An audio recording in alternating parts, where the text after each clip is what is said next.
dukun dibilang syirik. Selama dukun itu masih mempercayai kekuatan Allah, mau medianya rumput kek, mau medianya buat dia begini, sembuh-sembuh, atau dukun terserah dukun. Yang penting selama dia tidak mencelakai orang, tidak ada mens rea, tidak ada actus reus, jangan lu vonis. Cara kerjanya licik banget, tapi nggak apa-apa lah. Gue serahkan pada Allah, gue serahkan. Aduh, kita lagi adu domba sama dokter Richard. Licik nih, si Richard.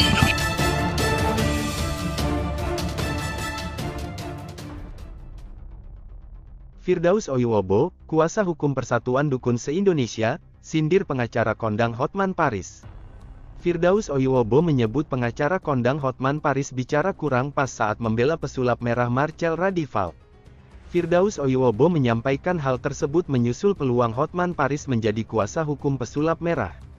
Dalam unggahan Instagram Hotman Paris, Minggu tanggal 4 September tahun 2022 tampak Hotman Paris, Dr. Richard Lee dan pesulap merah tengah berbincang-bincang. Hotman pun mengatakan kepada para dukun untuk berhati-hati, pasalnya pesulap merah bersama Dr. Richard Lee sedang mendekati pengacara tersebut. "Halo para dukun, hati-hati nih. Saya enggak ngerti nih, Marcel sekarang berusaha dekat-dekat sama gue nih," ujar Hotman. "Lu ngapain deketin gue sih? Kamu suruh saya untuk edukasi perdukunan? Hah? Nggak ada yang lebih komersial, lebih banyak duitnya. Lo butuh pengacara ya," lanjut Hotman Paris. Kemudian, pesulap merah menjawab bahwa ia mengajak Hotman Paris untuk melakukan kebaikan yaitu mengedukasi masyarakat Indonesia soal perdukunan. "Kamu suruh saya untuk edukasi perdukunan, hah?" tanya Hotman ke pesulap merah. "Enggak ada yang lebih komersil yang banyak duitnya," tanya Hotman yang membuat pesulap merah dan Richard Lee tertawa. Firdaus Oiwobo tak gentar lawan pengacara pesulap merah, berani semprot Hotman Paris soal ini. Selasa, tanggal 6 September tahun 2022 pukul 9.17. Kemunculan pesulap merah dengan menggandeng Hotman Paris sebagai kuasa hukum, rupanya menyita perhatian Firdaus Oiwobo. Kemunculan pesulap merah dengan menggandeng Hotman Paris sebagai kuasa hukum, rupanya menyita perhatian Firdaus Oiwobo. Selaku pengacara Persatuan Dukun se-Indonesia, Firdaus Oiwobo sempat memuji langkah pesulap merah. Untuk diketahui, saat ini pesulap merah sedang terlibat perseteruan dengan Persatuan Dukun se-Indonesia, imbas dari konten yang dibuatnya di YouTube selama ini. Firdaus Oiwobo yang tahu bahwa pesulap merah menggandeng Hotman Paris sebagai pengacaranya, justru tak gentar. Firdaus Oiwobo justru mengatakan kalau Hotman Paris sudah sangat cocok seandainya ditunjuk pesulap merah menjadi pengacaranya. "Permintaan gue dari awal si Marcel emang harus nyari pengacara yang top," kata Firdaus, dikutip dari YouTube Cumi-Cumi, Minggu tanggal 4 September tahun 2022. "Karena kalau urusan dengan gue nih kalau pengacaranya tanggung-tanggung takutnya ini. Makanya Bang Hotman ini sudah sangat pas, kalau seandainya Marcel sama Richard nunjuk Bang Hotman," sambungnya. Di samping itu, Firdaus Oiwobo bahkan tak segan menyemprot Hotman Paris. Firdaus meminta Hotman untuk memperbaiki tata bahasa dalam berucap. Kalau gue main di intersepsi aja, nggak ada unsur penyebaran atau unsur-unsur pasal lain, nggak ada domba, nggak ada masalah, itu bagian daripada proses ya. Tapi akhirnya gue sadarin bahwa, oh ternyata kita lagi jadi domba. Sama dokter Richard Lee, licik nih, si Richard ini licik banget gitu. Cara kerjanya licik banget, tapi nggak apa-apa lah. Gue serahkan pada Allah Subhanahu Wa Taala karena gue yakin kekuatan Allah Subhanahu Wa Taala. Semua yang licik pasti hancur. Gue serahkan, karena saat ini udah ada 5 atau 6 laporan. Di gue aja ada 3 laporan. Laporan Richard Lee 2, ya, yang dilaporkan oleh Agustiar dengan gue. Satu lagi laporan Agustiar untuk Marcel Radival. Akun Marcel Radival. Jadi 3 laporan. Belum lagi besok debus. Ada lagi di Jawa Timur 2 laporan sudah masuk. 3 sama laporan Bu Samsudin. Itu berapa tuh? 6, 7. Ada lagi laporan. Wah, udah banyak banget dah.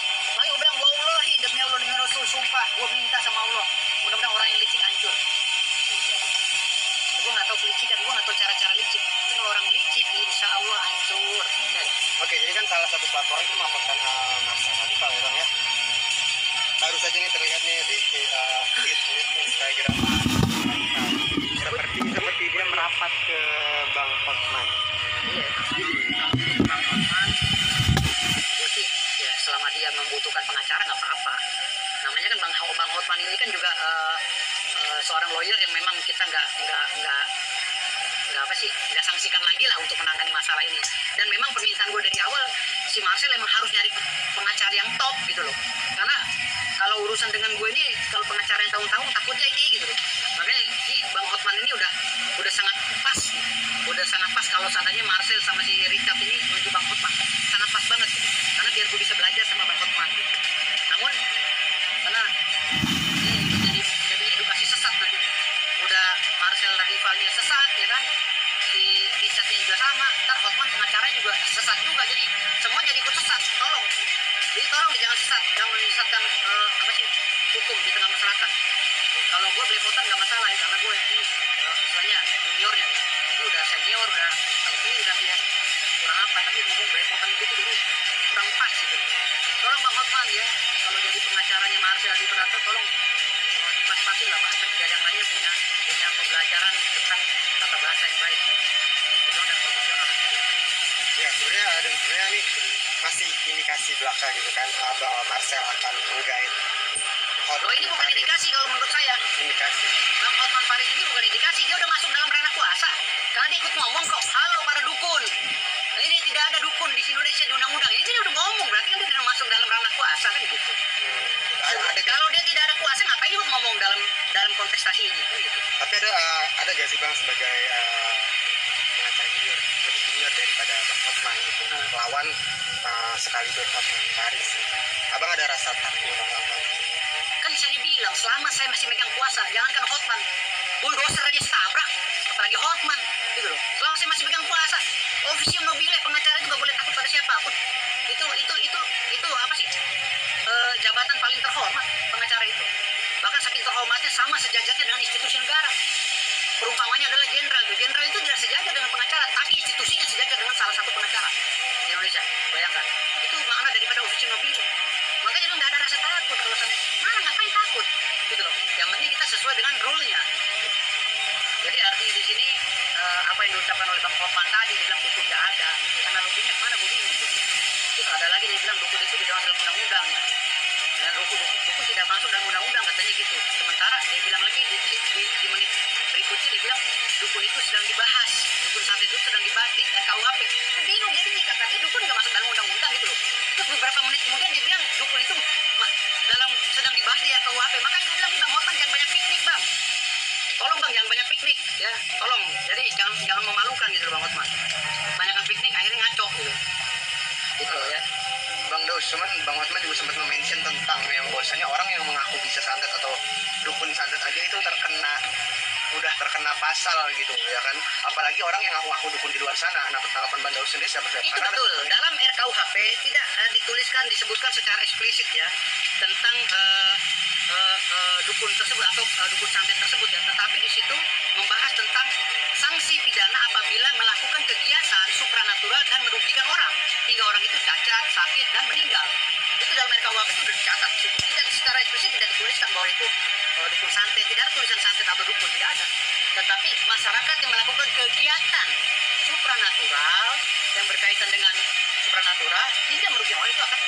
Jadi sebenarnya gini loh, makna mens rea itu kita harus pelajari dulu ya dalam istilah hukum. Makna mens rea, niat jahat. Jadi mau dukun santet ke namanya, mau penjahat kelamin ke, ya, mau penjahat begal motor ke apa, selama mens rea-nya nggak ada, nggak kena sebenarnya, gitu loh. Lo tulis depan rumah lo, saya dukun santet, tapi kalau lo nggak ada kegiatannya, orang gerbek rumah lo, orangnya yang kena pidana, bukan lo nya. Lo tulis aja, ini rumah dukun santet, lo tulis aja. Kalau ada warga yang datang gerbek lo, sementara dia nggak ada perbuatannya, hanya nulis banner doang, warga itu kena pidana 170, gitu loh. Pengeroyokan atau pengerusakan secara bersama-sama. Gitu. Jadi makna mens rea ini loh yang harus ditimbulkan. Makanya dia bilang, ketika orang-orang menganalogikan musyrik itu adalah dukun, ini salah banget, gitu loh. Kan di dalam ilmu Islam, maaf ya, gue nggak paham ilmu Islam tentang itu. Ini ya bukan domain gue, kan itu bagian dari asatid dan lain-lain. Tapi gue coba menjelaskan bahwa musyrik yang gue ketahui adalah ketika orang itu mempercayai kekuatan selain kekuatan Allah, musyrik dan syirik. Nah, lantas kalau gue sholat istikharah, gue minta dikasih rumah yang gede di Pondok Indah, gue sholat istikharah, tahu Allah mengabulkan, apakah gue itu syirik, musyrik? Lantas kalau seandainya orang minta air sama gue minta bacaan Al-Quran, Bismillahirrahmanirrahim, asyhadu alla ilaha illallah, terus gue baca alam taro kaifa fa'ala rabbuka bishabil fil ayat ja'al kaidau fi tadlil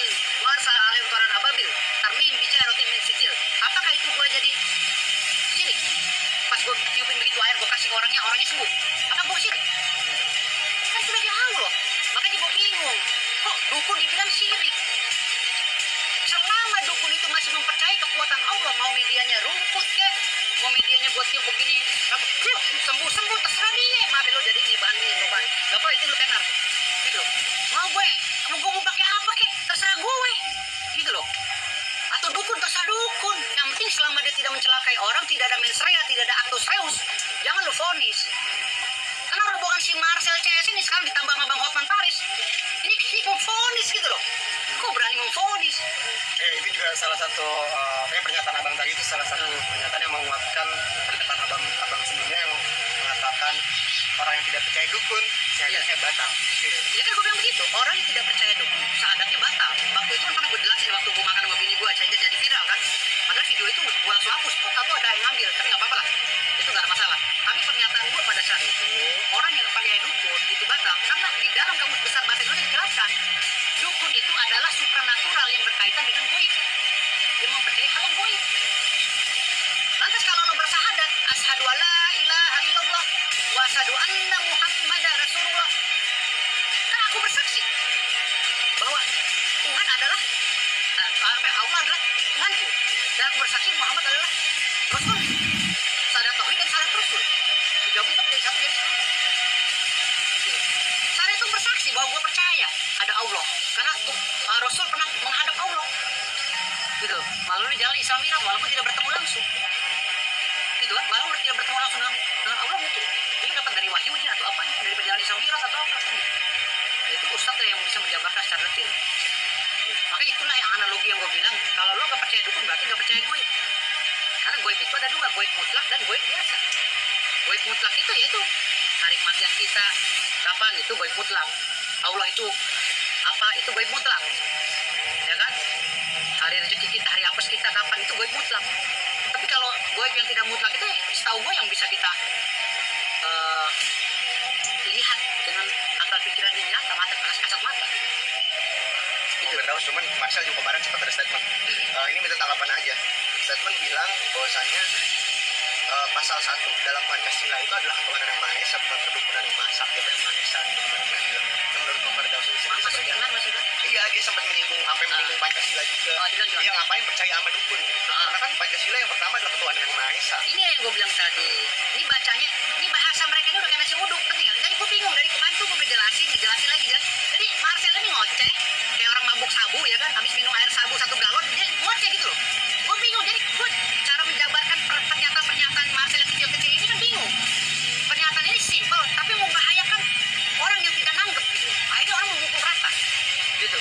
Jadi artinya di sini dia bilang dukun apa itu? Dia ngapain percaya dukun? Kan Pancasila itu pasal pertama ketuhanan yang Maha Esa. Ketuhanan yang Maha Esa, lingkup Tuhan yang Maha Esa itu kan udah ada include di situ. Orang Buddha, Hindu percaya sama Tuhannya, orang Kristen juga sama, Protestan, Katolik percaya sama Tuhannya, orang Islam juga sama. Tapi menurut pemahaman gue, Tuhan yang Maha Esa itu hal yang goib. Kembali lagi, hal yang goib itu dicatat dalam kamus bahasa Indonesia. Goib itu adalah orang yang melakukan kegiatan supranatural berkaitan dengan hal goib. Kan gitu dalam kamus besar bahasa Indonesia. Lantas kaitannya kan ada satu sama lainnya. Jadi kalau campur-campurkan masalah ini nggak ada tulisan dukun, emang nggak ada. Tetapi kan itu kita bisa menafsirkan sesuai dengan akli kita. Tapi itu ada indikasi jadinya bilang dukun itu tidak ada ketuhanan nggak sih? Karena kan dia bilang ketuhanan yang Maha Esa, bukan kedukunan yang Maha Sakti. Loh, dukun-dukun di Indonesia ini semuanya punya Tuhan loh. Karena kita jangan sampai terstigma oleh statement-statement si Marcel ya, yang menggiring kita ke hal-hal yang mungkin ateis apa segala, yang tidak percaya lagi dengan goib dan Tuhan. Jangan salah, semua orang yang ada di Indonesia ini wajib beragama, itu dulu. Orang tidak punya agama nggak boleh mempunyai hak di dalam bangsa Indonesia, itu dulu. Karena ideologi kita Pancasila, yang pertama ketuhanan. Nah kalau bicara ketuhanan, itu satu bingkai yang besar, di dalamnya itu ada keyakinan kita tentang rukun iman dan rukun Islam untuk Islam ya kan. Dan Kristen ini keyakinannya apalagi, syaratnya apalagi, itu kan tentang ketuhanan. Jadi kalau dicampur aduk dukun itu bukan Tuhan, apalagi ini statement bodoh tapi yang bikin orang pusing.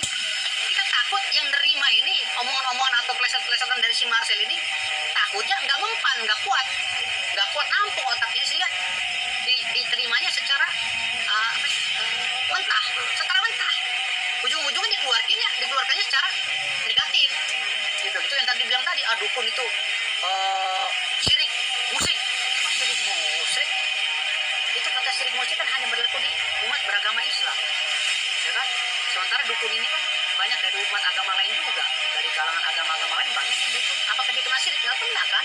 Makanya kita bicara masalah undang-undang atau bicara masalah aturan, konteksnya adalah universal, bisa berlaku bagi semua agama yang ada di negara Indonesia. Tapi kalau bicara syirik tentang agama Islam, ya, lalu kita gabungkan dengan pembahasan dukun yang universal, ini nggak nyambung jadinya nanti. Gitu. Kita bicara undang-undang, ya kan, undang-undang dan aturan, ya kan. Nah, bagian daripada turunannya adalah termasuk tadi Kamus Besar Bahasa Indonesia sebagai bukti ya, saksi ahli, dan bukti dalam alat bukti itu saksi ya, saksi ahli, gitu kan. Di dalam persidangan itu dipanggil gitu. Itu bagian dari perangkat undang-undang itu sendiri gitu loh. Makanya kalau bicaranya kayak nasi uduk, jadi bingung ngejelasinnya gitu. Bingung kalau nasi uduk ya kan, gitu. Nah, gue lebih percaya Tuhan, gue gak percaya dukun. Ya, udah jelas-jelas Tuhan itu goib, dukun itu yang melaksanakan hal goib. Jadi menjelaskannya bingung gitu. Ditambah lagi tadi Bang Hotman ngoceh lagi begitu. Aduh ampun gue. Tolong Bang Hotman, ampuran. Abang senior saya tolong. Bang Daud, cuman dengan adanya Bang Hotman rapat, jadi sekali lagi saya yakinkan bahwasanya nggak ada masalah, berarti tetap harus berjalan. Kan saya udah bilang sekali lagi, saya ini pengacara yang menjalankan tugas saya